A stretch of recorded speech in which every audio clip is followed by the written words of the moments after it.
Je vais me sentir en pestard après ça. Ça va être difficile ma vie de chercheur en retournant à ma réalité à Paris. Mais bon, profitons aussi. Ah oui, il y a encore la photo. Bon, passons aux choses plus sérieuses.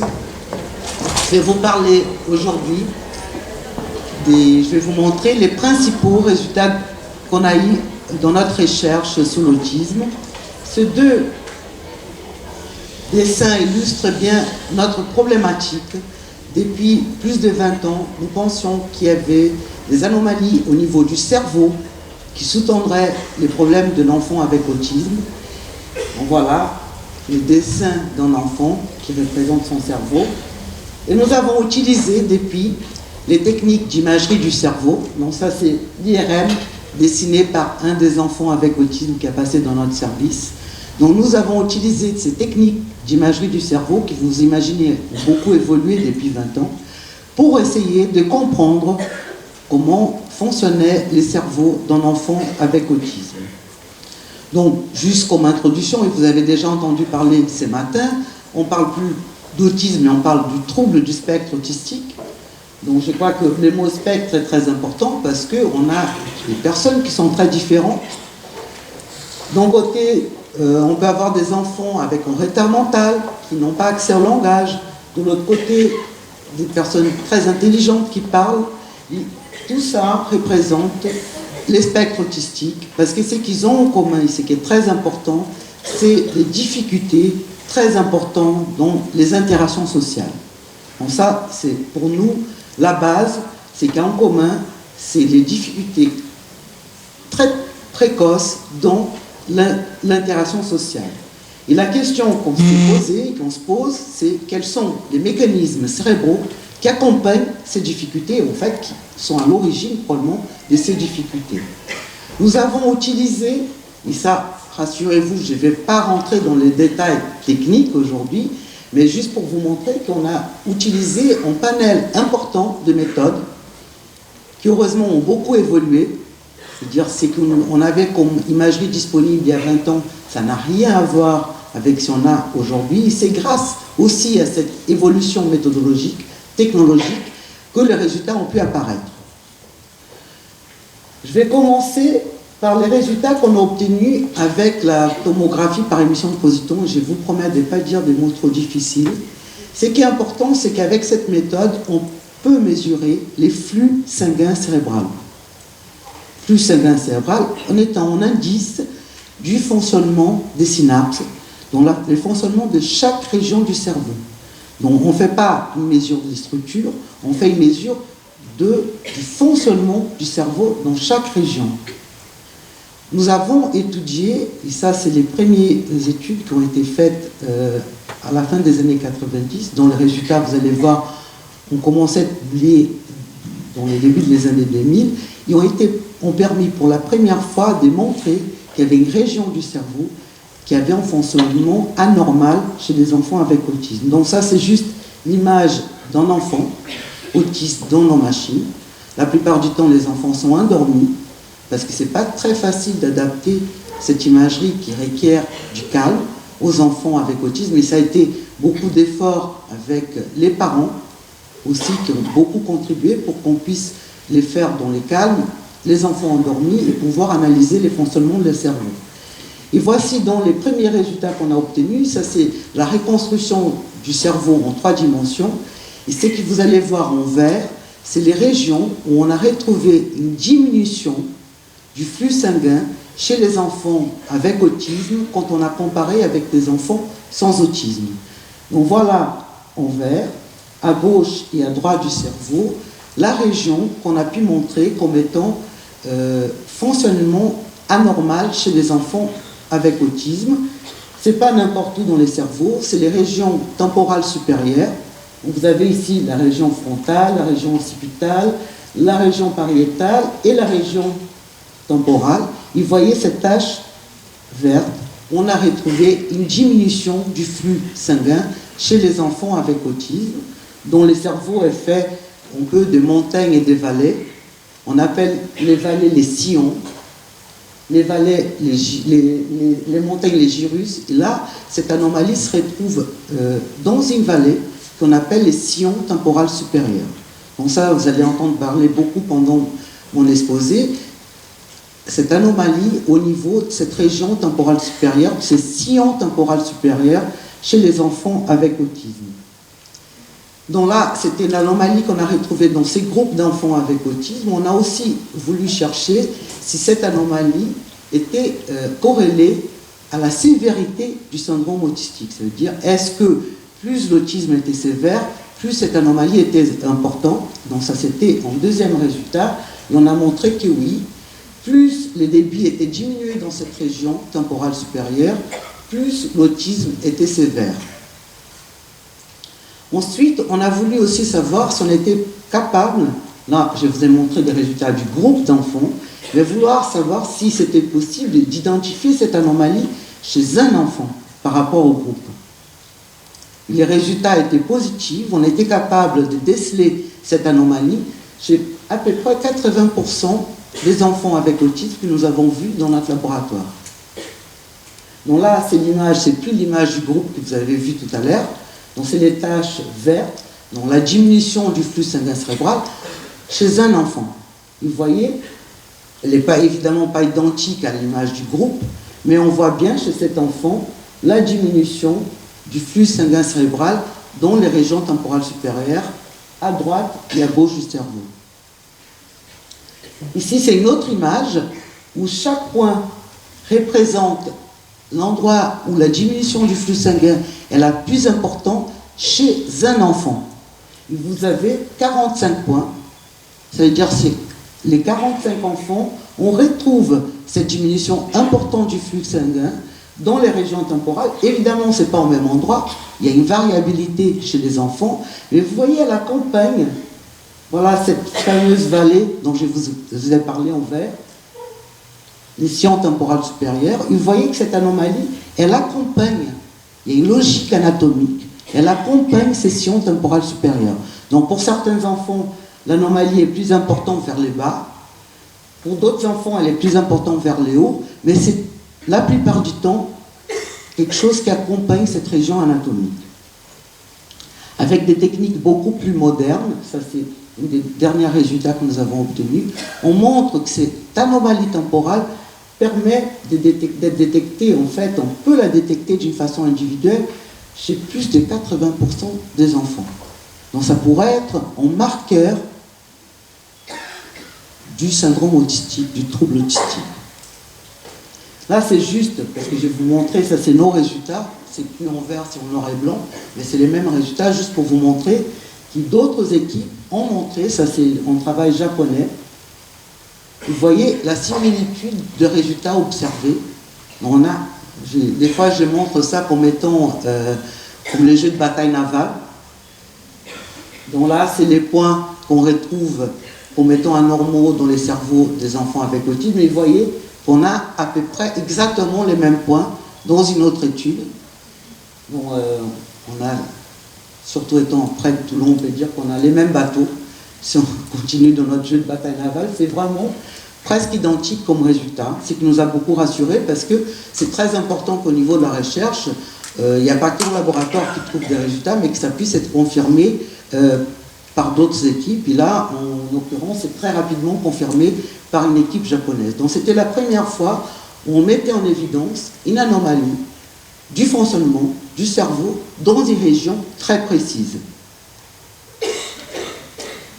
On ne s'est pas arrêté là, on s'est dit, bon, on a une anomalie du fonctionnement, est-ce qu'on peut retrouver une anomalie de la structure du cerveau, l'anatomie du cerveau? Donc on a changé de méthode, on n'est plus dans la mesure du flux sanguin cérébral, on sera dans la mesure, dans l'IRM, qui permet de mesurer l'anatomie du cerveau. D'accord? Donc ça, c'est juste pour illustrer une nouvelle méthode dans l'IRM. On fait, ça vous avez plutôt l'habitude de voir, l'image de l'IRM.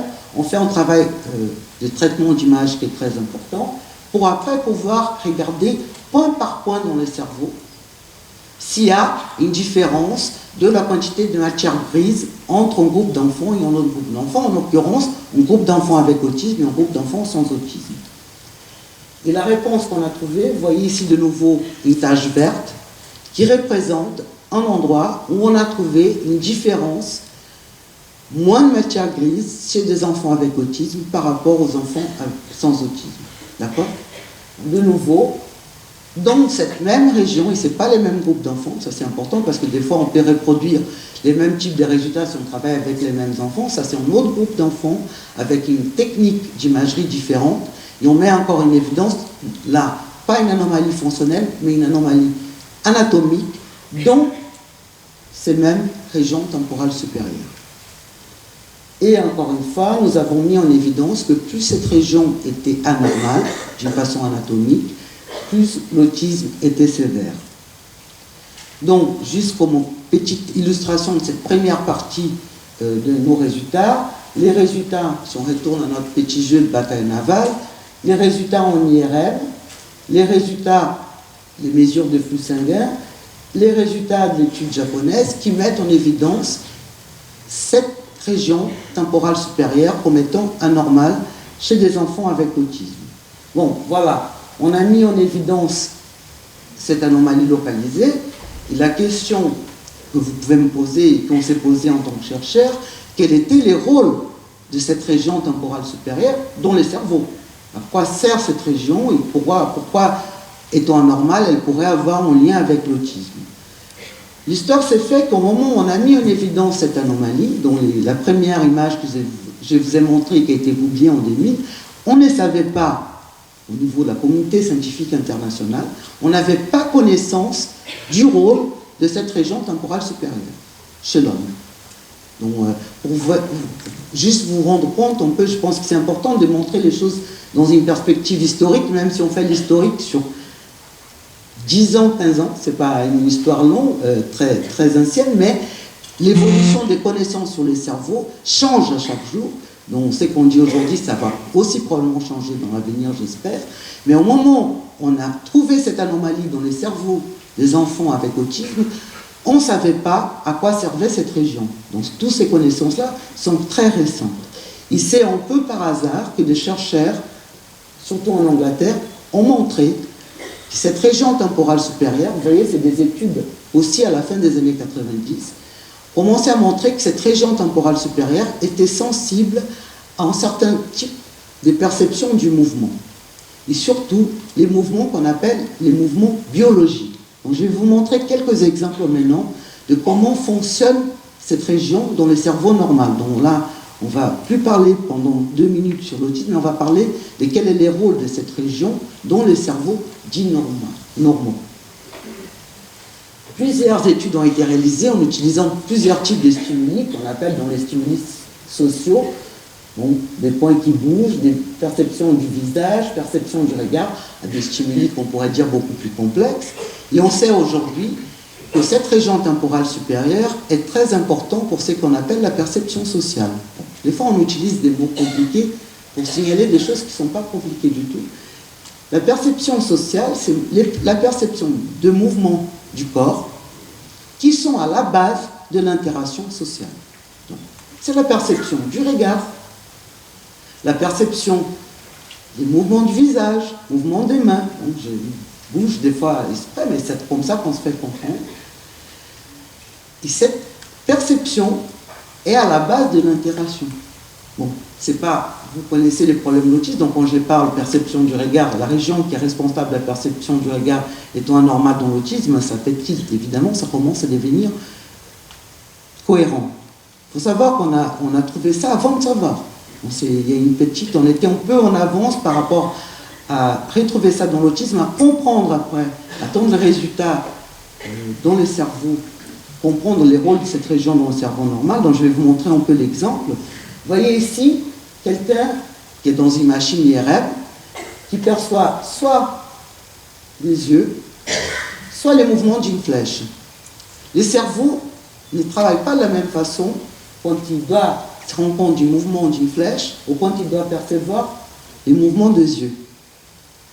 Et la région qui est activée, donc qui se met en route quand on est en train de percevoir les mouvements des yeux, c'est cette région temporale supérieure. Donc là, c'est en rouge parce qu'on représente une augmentation de l'activité envers, c'était la diminution, d'accord? Donc voilà, l'activation chez quelqu'un d'entre nous, au moment où on est en train de regarder les yeux par rapport au mouvement d'une flèche, la mise en route, la mise en activité de cette région temporale supérieure. Là, je pourrais faire un jeu avec vous. Qu'est-ce que vous voyez dans cette image? Voiture. Voilà.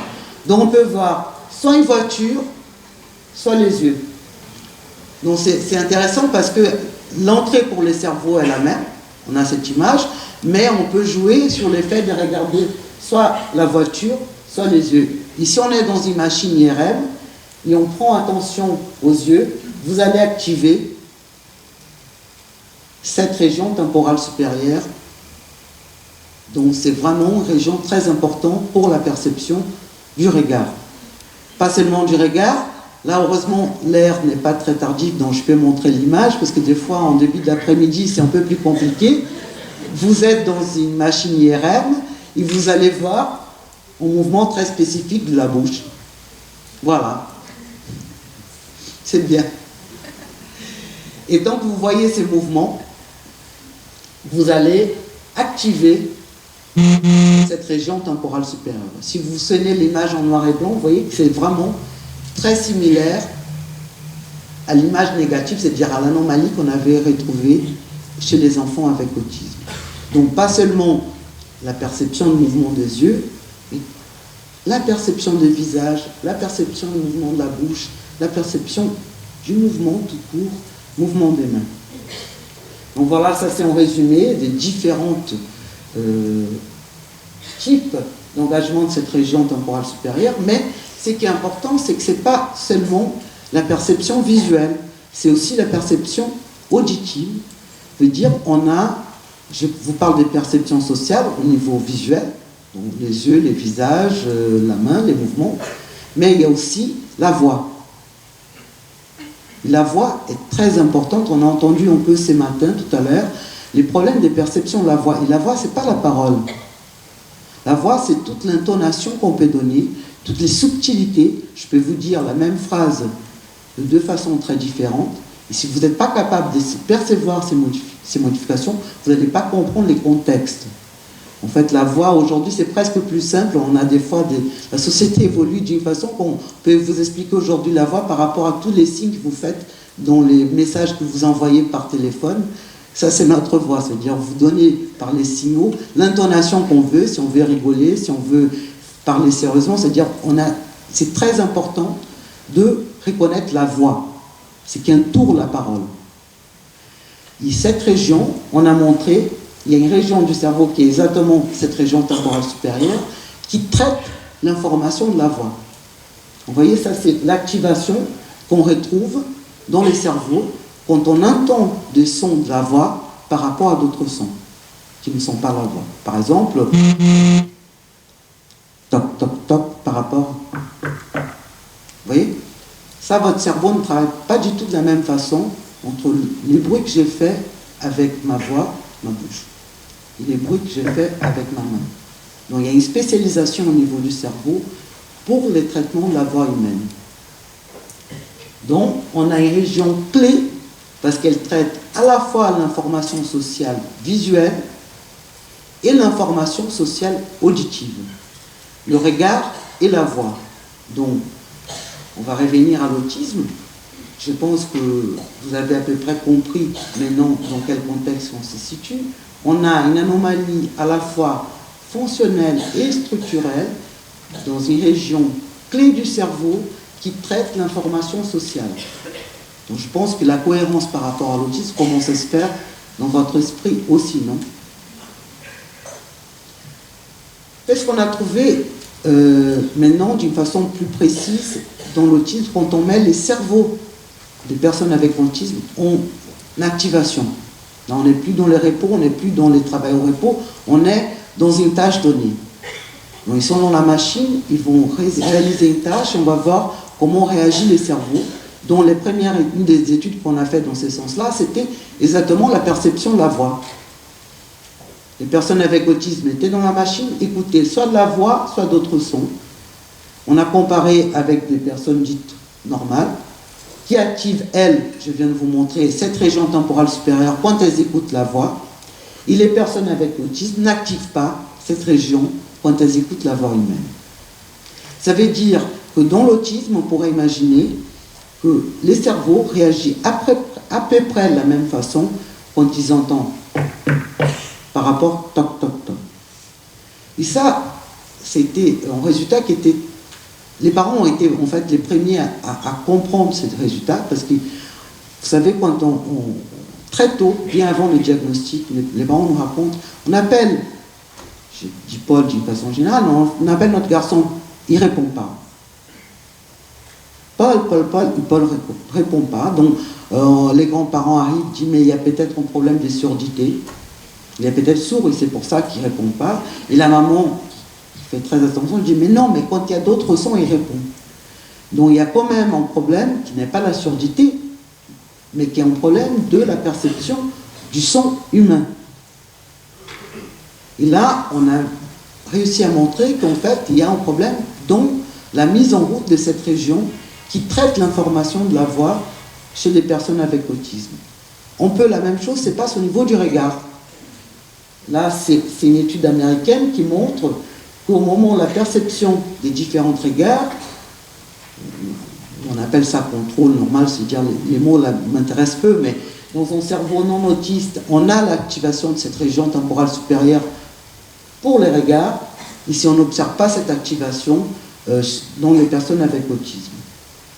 Je vais vous parler maintenant d'un complément de cette méthode d'imagerie, parce que ça nous semble, c'était une piste pour nous très importante, si on retrouve cette anomalie dans la région qui traite les regards, qui traite la voix, on voudrait aller un peu plus loin.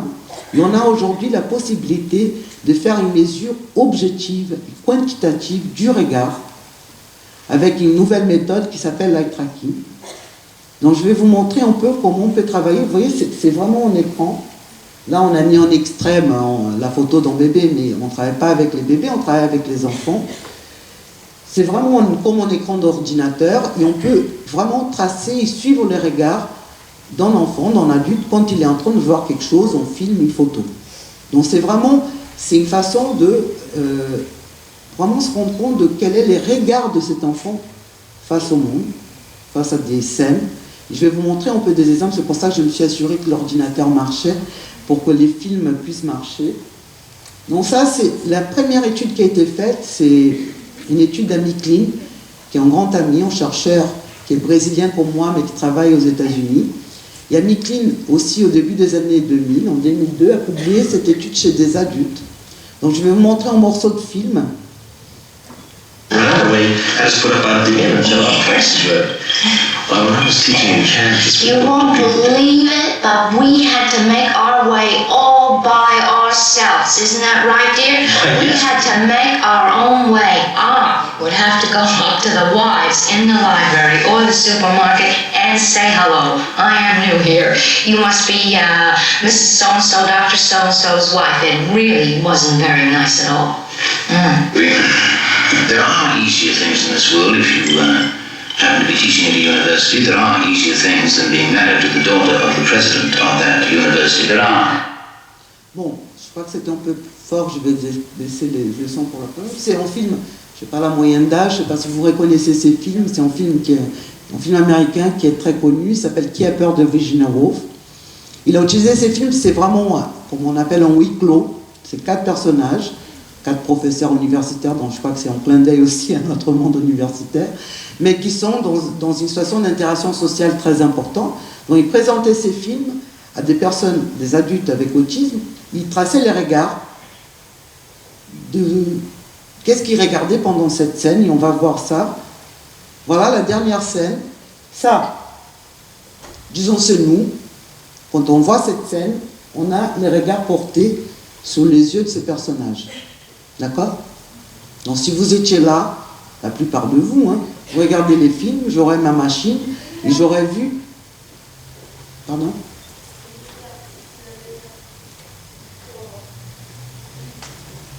Donc vous aurez vu que... j'aurais vu, moi, par contre, que votre regard était ciblé sur les yeux du personnage. Par contre, si c'était une personne avec autisme, son regard aurait été plutôt vers la bouche et ailleurs. Donc, j'aurais pas le regard vers les yeux du personnage. Et ça, je vais utiliser une image pour vous montrer l'information qu'il y a dans les yeux, l'information qu'il y a dans la bouche. Vous voyez la différence? De son regard-là, on a cette expression très importante. Tout est là, toute l'information sur l'état du personnage est là, tandis que là, c'est neutre. Dans son regard-là, on ne peut pas comprendre le reste. D'accord? Bon, ça, c'est des adultes. Encore une autre scène du film, vous avez vu cette scène? Voilà. Une personne, vous serez en train de regarder, on serait en train de tracer votre regard, vous aurez pointé votre attention sur les yeux. Bon, j'ai l'habitude de dire que c'est une femme, c'est une très jolie image du triangle amoureux. Mais pour comprendre l'interaction de ces trois personnages, vous avez votre attention sur les yeux de trois personnages. Une personne avec autisme, et là c'est tracé en rouge d'une personne avec autisme, le tracé de son regard, c'est la bouche. Et là je vous dis, c'est vraiment la veste, c'est la veste d'Elisabeth Taylor. C'est une façon aussi de lui rendre hommage, mais et là ici, vous voyez, il y a un choc. Vous voyez le choc qui est ici? Pourquoi je sais qu'il est là? Parce qu'il y a certaines personnes qui regardent là. Vous n'avez pas vu ça. C'est pas ça qui vous a intéressé pendant le film. Mais vous imaginez de voir ça, cette interaction sociale-là, vous aurez complètement échappé. Et voilà l'information que vous aurez eue de ces trois personnes. Je pense que, plus, j'allais dire ça au départ, mais avec la remise du diplôme, j'étais un peu ému. Donc je vais revenir là-dessus pour dire que l'essentiel de notre recherche, c'est pas pour venir vous dire il y a telle région, c'est ça. C'est vraiment, il faut comprendre les mécanismes. Si on ne comprend pas les mécanismes, on peut difficilement apporter une réponse efficace au niveau thérapeutique. Alors je ne connais pas aucun domaine de la médecine, et je considère que dans l'autisme, on est dans le domaine de la médecine, où on puisse traiter sans comprendre. Donc, le but de notre recherche est vraiment d'essayer de comprendre les mécanismes dont on a la compréhension un peu du fonctionnement cérébral, et on n'est pas à la fin, hein, on travaille là-dessus, je ne suis pas encore à la retraite, j'espère qu'il y a des gens après nous qui viendront, parce qu'on est qu'au commencement, et on a aussi, avec ces outils modernes, la possibilité de comprendre, et je pense que cette image-là peut vous aider, si vous travaillez avec des personnes avec autisme, à comprendre son mécanisme, et à dire, bon, il y a quelque chose à faire là-dessus. Je vais vous montrer en film. Là, Amy Klein a aussi travaillé, là, il avait travaillé avec des adultes, mais il a aussi travaillé avec des enfants. Je vais d'abord vous montrer les films, et après je vais vous expliquer, s'il faut, on regarde 2 fois.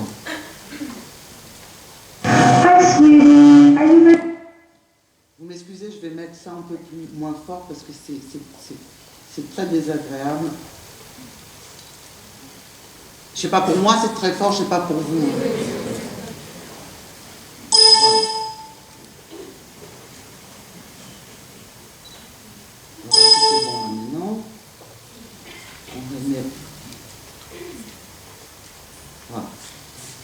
Hi, sweetie. Are you ready to wake up?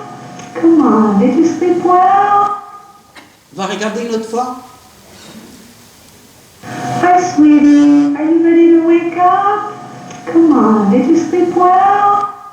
Bon, je vais expliquer, après on peut voir une autre fois. Ça, c'est quelqu'un, c'est une vidéo d'une dame qui parle à un bébé, à des bébés, donc on parle de cette façon un peu maternelle. Bonjour mon petit, est-ce que tu as bien dormi? Et on a en rouge, cette croix rouge que vous avez vue, c'est les regards du bébé. D'un côté, c'est un bébé de 9 mois, de l'autre côté, c'est un bébé de 15 mois, des bébés dits normaux. Et vous voyez qu'ils regardent bien les yeux. D'accord? On va repasser ça encore une fois, comme ça. Hi, sweetie. Are you ready to wake up? Come on, did you sleep well? Donc, ce qu'on avait vu dans les films chez les adultes, on voit la même chose chez les bébés. On présente un personnage, quelqu'un, qui est en train de parler, et les bébés, très tôt, dans là c'est 15 mois, 9 mois, ils portent son attention sur les yeux. C'est les yeux de cette dame qu'il est en train de regarder. Vous allez voir maintenant, c'est que c'est parce quand on filme en enfant, très tôt, je crois que c'est 15 mois, qu'il aura un diagnostic d'autisme, donc il y a déjà des difficultés. Hi, sweetie. Are you ready to wake up? Come on, did you sleep well? Vous voulez que je passe encore? Je vous entends pas. Oui. Hi, sweetie. Are you ready to wake up? Come on, did you sleep well? Vous avez vu? Il ne va pas dans les yeux. Il reste dans la bouche, il va ailleurs. Il y a les petits jouets qu'il y a là. Je compare un peu avec la choupe qu'on a chez la vie. Il va regarder très vite les petits jouets qui est à côté. Il passe entre la bouche et les jouets. Donc à 15 mois, il est en train de rater, je ne peux pas utiliser un autre mot, il perd cette information très importante qui vient des yeux. Non, on peut transporter ça de sa maman, de son papa, de son entourage. Dans notre équipe, on a utilisé, en fait, ça c'est juste pour résumer, donc les résultats d'Amicline chez les bébés et chez l'adulte. Vous voyez la similitude du comportement. On a confirmé ces résultats dans notre équipe. Là, on travaille avec des enfants, mais on est intermédiaire. C'est plus les bébés ni l'adulte. On a des enfants dans moyenne de 6 ans. Et on a utilisé les films de Peter Pan. Un peu dans cette idée d'Amicline d'utiliser un extrait de film. Je vais vous montrer des extraits. Un d'un enfant typique, qui est maintenant, quand il regarde les films de Peter Pan, et ça, vous allez voir déplacer ces pointes rouges, c'est les regards de l'enfant, un enfant typique de 6 ans, quand il regarde les films de Peter Pan, un morceau du film. D'accord, on y va? Je trouve ma flèche. C'est ce qu'on met sur tes lettres. On ne voit pas de lettres, mais ta mère en reçoit des lettres. J'ai pas de mère. Mais voilà pourquoi tu pleurais. Vous voyez? C'est très précis. C'est assez impressionnant de voir ça parce qu'on voit tout, mais on a les regards vraiment ciblés sur les yeux. Si vous vous mettez cette expérience, vous allez voir comment c'est vraiment précis les regards qu'on porte sur une scène sociale. Et on a une stratégie, les cerveaux ont une stratégie très précise pour que cette information, qui est très importante, puisse venir. Vous allez voir la même chose chez un enfant avec autisme. C'est ce qu'on met sur tes lettres. On ne voit pas de lettres, mais ta mère en reçoit des lettres. J'ai pas de mère. Mais voilà pourquoi tu pleurais. Vous avez vu la différence? Il ne va pas partout ailleurs. Il n'est pas très loin, il va dans la bouche, il frôle les yeux. Mais les temps qu'il a passé dans les yeux par rapport à l'autre enfant, on ne peut pas comparer. C'est beaucoup moins important. Donc toute cette information-là n'est pas vue.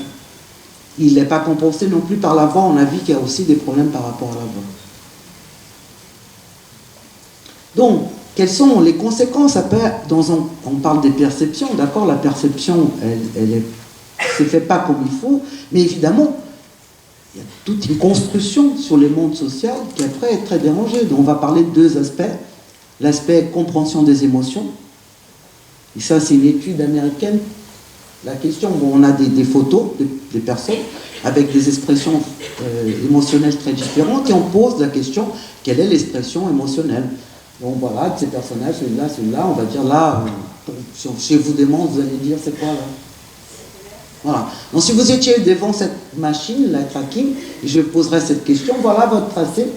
Très vite, vous regardez les yeux, la bouche. Les yeux, la bouche. Les yeux et la bouche.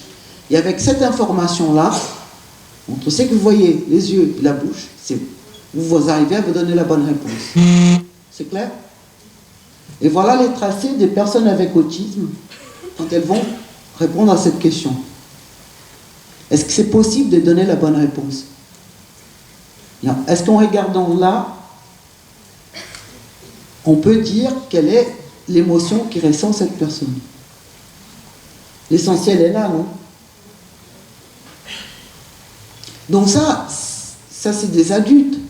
Donc il y a une construction du monde, et là on va après résumer ça, qui se fait en détriment de cette information. Évidemment, avec des méthodes de compensation. Ça. Et après, je pense qu'une des clés pour comprendre la diversité de degrés, c'est comment on arrive à compenser. Je veux dire, ça peut expliquer un peu dans les spectres les différents degrés d'intensité. C'est-à-dire, tout le monde n'est pas pareil. Avec peut-être cette information arrive à des degrés différents aussi. Et la façon dont le cerveau compense peut aussi être différente, c'est qu'explique après que les résultats n'est pas pareil pour tout le monde. Ça reste encore une hypothèse. Je tiens à signaler quand même, parce que bon, on travaille exactement dans ce sens-là. On va aller dans les choses plus complexes, parce que je vous ai parlé de la compréhension des émotions. Mais on a aussi ce qu'on appelle, je vais utiliser en jargon et après je vais vous expliquer, la théorie de l'esprit. Pour ceux qui sont professionnels, comprendre, c'est la théorie de l'esprit, c'est la capacité qu'on a à inférer la pensée de l'autre. Donc là, on n'est plus du tout dans la perception, on a dans notre cerveau, c'est une capacité qui se développe au cours du développement vers l'âge chez l'enfant entre 2 et 4 ans, et après, comment ça devient, c'est savoir que l'autre ne pense pas la même chose que nous, et on peut même inférer sur ce qu'il est en train de penser. Et on sait que ça, c'est une des grandes difficultés des personnes avec autisme. Parce qu'en général, elles ont toujours l'impression que l'autre pense la même chose. Il y a du mal à représenter la pensée de l'autre. Et ça, c'est un test anglais qui mesure un peu ça chez l'enfant. Donc je vais vous poser une question qu'on pose aux enfants. Quelle est la gourmandise ou le chocolat qu'ils préfèrent ces petits bonhommes?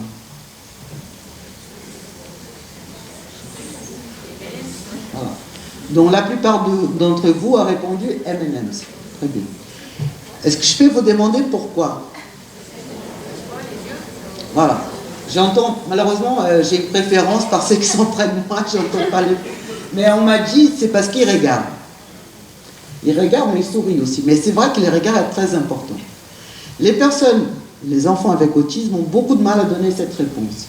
Donc on a utilisé cette méthode du tracé du regard pour montrer comment ça, vous faites pour donner la réponse et comment faire un enfant avec autisme. Donc voilà. Par exemple, la dame qui était ici, qui m'a dit, c'est les M&M's, c'est ce qu'il regarde. Donc, vous voyez qu'est-ce qu'elle a fait? Regardez les yeux et les M&M's. On va regarder de nouveau. Très vite. On a posé la question, on filme pendant qu'il donne la réponse. Vous voyez, très vite, ça va 2 yeux à les M&M's, la réponse est donnée. Après, on va voir un enfant avec autisme quand il va donner la réponse.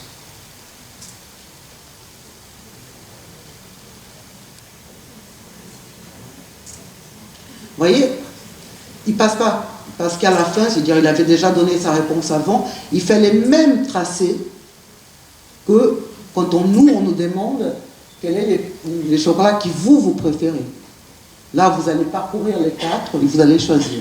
C'est exactement ça qu'a fait l'enfant avec autisme, c'est-à-dire cette information pour lui n'est pas pertinente, c'est-à-dire il n'a pas appris que quand on regarde quelque chose, on sourit, c'est-à-dire il a appris plus ou moins, je vais vous expliquer après quelque chose d'intéressant, mais ce n'est pas spontané, il ne va pas là-dessus, ce n'est pas une formation qui est pertinente pour donner ce type de réponse.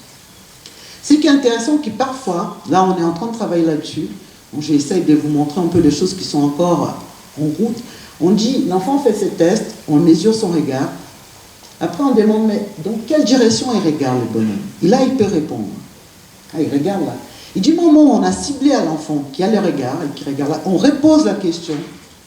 Et là, on voit qu'il peut donner la bonne réponse.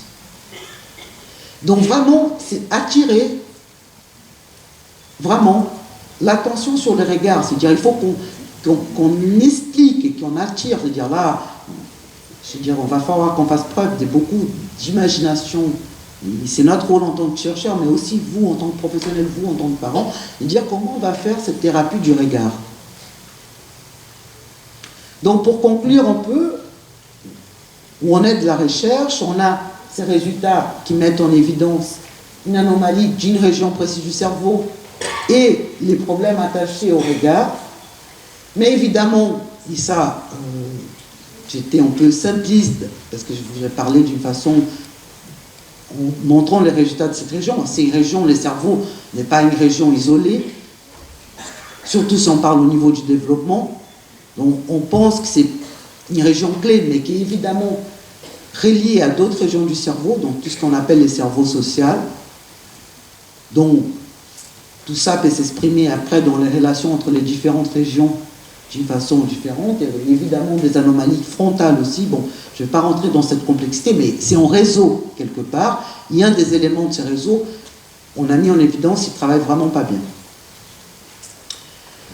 Donc, comment réfléchir là-dessus? On a, si on résume un peu une trajectoire développementale, les apprentissages, on a un cerveau qui, dont son développement dépend de toute l'expérience pour se construire. Il n'est pas prêt au moment de la naissance. Et on crée normalement ce qu'on appelle une expertise sociale, mais qui est très dépendante des informations qu'on reçoit. On pense que très vite dans l'autisme, il y a une rupture de cette expérience parce qu'il n'y a pas la perception des éléments clés, visuels et auditifs, le regard et la voix, qui permettent la construction de cette expertise sociale. Et en même temps, il y a beaucoup d'autres expertises qui vont se construire, qu'on appelle des expertises moins sociales, non sociales, par le regard des choses qui sont plus constantes et qui dépendent moins de ces régions cérébrales. Par contre, ce qu'on souhaite, c'est ça. C'est comment ramener, en comprenant ça, élaborer des thérapeutiques efficaces pour que l'enfant puisse accéder à ces informations. Et c'est une expérience qui est extraordinaire quand on commence à raconter aux parents, et ça c'est au cours de au moins ces 15 années, depuis qu'on a ces résultats, à chaque fois qu'on voit les parents, on explique ça, on montre les images. Maintenant, ça fait pas très longtemps qu'on a la machine live tracking, mais maintenant, chaque fois qu'un enfant vient chez nous, dans notre laboratoire, on fait les tracés du regard de l'enfant et on montre aux parents. Ça devient très concret. D'abord, les parents sont très contents de voir que l'enfant ne regarde pas très loin des yeux, comme il regarde. Des fois, on sait même